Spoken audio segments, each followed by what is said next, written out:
Sandy Springs Perimeter Chamber of Commerce presents BizConnect. Hi everyone, I'm Jim Fitzpatrick, your host of BizConnect. Welcome to another show. We're so happy that you took the time out of your day to join us. We are joined on today's show by Mr. Brandon Cockrell, who's the founder and president of Linchpin Sales Interactive. Welcome to the show, Brandon. Thanks, Jim. Thanks for having me. Yeah, thanks for coming. So talk to us about the world of digital marketing. I know that that's what you focus on each and every day. And talk to us a little bit about Linchpin Sales and what it is that you do at your company. Absolutely. So at Linchpin Sales Interactive, we specialize in finding customers and buyers for our clients so they don't have to. Okay. And we do this by using the most popular digital platforms that are out there today. Mm-hmm. So think YouTube, Facebook, Instagram, Google, things of that nature. We use those platforms to find who's most likely to buy our client's product or service, and then we create what's called a sales funnel to get them to our clients, whether that's a brick and mortar store or if it's an online e-commerce store to purchase the product or service. Yeah, sure. And I'm sure there's a lot of business owners that are watching today that say, that's an area that I don't know much about, digital marketing, and that's, I might sell widgets, or maybe I'm a real estate agent, or maybe I'm an insurance sales, and that's what I focus on, but I really don't focus a lot on the world of digital interactive, which is something that you specialize in. So I'm sure you're a very busy man these days.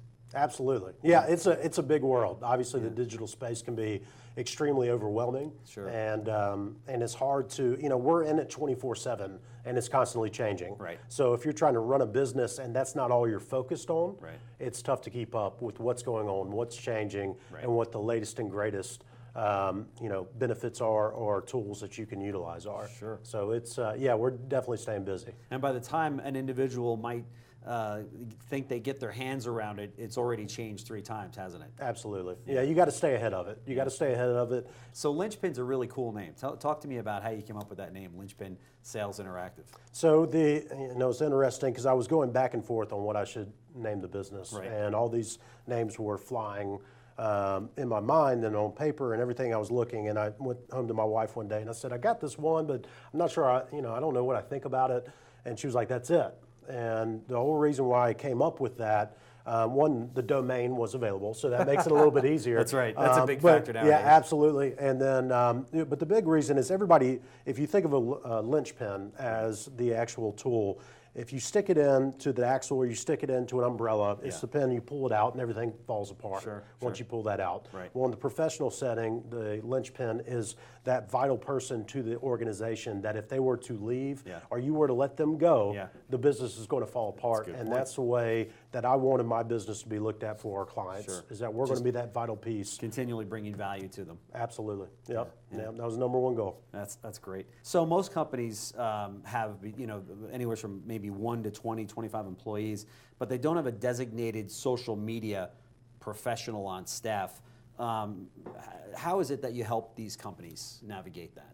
Well, I mean, we can certainly put somebody in there to help them manage that. That is something that we do provide as a service. But most of the time, whenever you're looking at a social media manager, you may even be able to find an intern out of school just to manage that. Right. If you're really wanting to get an ROI or return on investment from social media, you definitely need to have a strategy in place, and it's more than just management. It's figuring out ways to use the platforms to find people that are actually going to buy your product or service. Right. How we would help if they don't have somebody that's able to manage it or they don't have the time. What I state is figure out where your audience members are, figure out where your customers are, where they interact the most, and just try to focus on that one platform. If it's Facebook, 100% just try to focus on engagement on Facebook. Don't try to be all things to all people. No, that's where a lot of people make mistakes. Just become experts in one platform.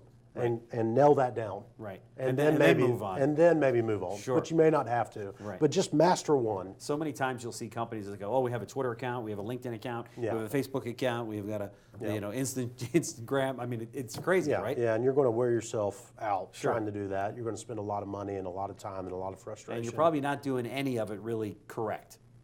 You know what I mean? It's to say the least. Yeah. There's some help that needs to be done there. So are there specific social media platforms that are small and medium-sized businesses or that small and medium-sized businesses should use?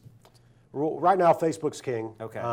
You definitely want to make sure that if you're looking into Facebook, Right. that it's going to fit within the people that you are targeting. So Sure. who your ideal audience is, who your current customers are, what their age group, what their demographics are. Right. Facebook more than likely is going to fill that. Okay. There's nothing better out there right now than Facebook. So if you've tried Facebook ads and haven't had success, it's more than likely because you weren't doing it correctly. Right. And that's very easy. I mean, it's easy not to do them correctly. It's hard. We're in it, like I said, we're in it 24/7 and always having to keep up with the latest and greatest changes coming out. Yeah. But obviously there's other avenues, but Facebook would be the absolute #1 place to start. Right. And do you recommend all your clients have a Facebook page? I mean, it depends. It's obviously not going to hurt. Yeah. I mean, I would definitely say get a page up there. Right.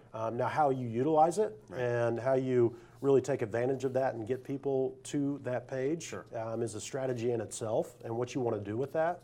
But a lot of people don't realize that all you have to do in order to advertise on Facebook is just have a page put up, which we sometimes will do for our clients that don't even have a Facebook page when we come to work with them. But we'll set one up for their business, and then we can start advertising. You guys will do all of that? Yes, absolutely. Yeah, that's great. Yeah, that's that definitely. Because I know there's a lot of small business people that'll be watching this that say, I don't have a Facebook page. I don't know that I want a Facebook page. But they might be dropping the ball in that, right? Yeah. So for a guy like you that's out there in the digital space, what are the things that keep you up at night that for your clients? Well, I mean, it's obviously 2 young kids are going to be first and foremost. That's right. Driving the bus on that. But That's right. what keeps me up at night, first and foremost, is my clients and the results that they're getting. Sure. That's first and foremost, because without results and our clients getting results, that we're not winning in our business if our clients aren't getting the results they need. And that's all we care about. So that first and foremost keeps me up at night.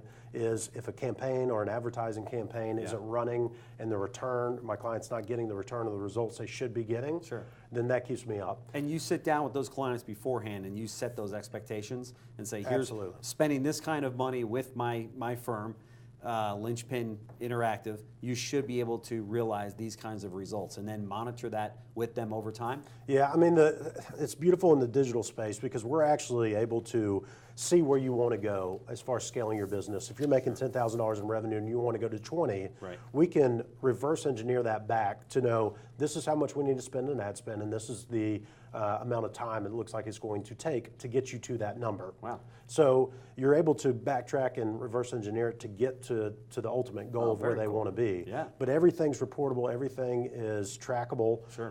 And we don't take on clients unless we're 110% positive that we're going to have success there.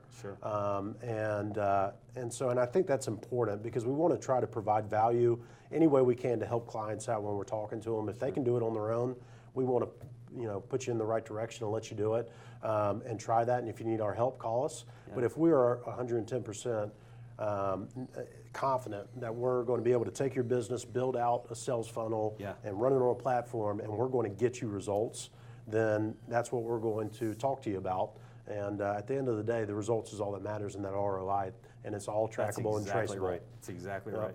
Well, for those of you that are watching, you heard it right here. If your company is looking for clients and looking to grow your business, here's the guy to start with right here. So thanks very much for joining us on BizConnect. We appreciate it. Absolutely. And good luck Thank to you. Okay. Thank you. Thanks for watching BizConnect, presented by the Sandy Springs Perimeter Chamber of Commerce.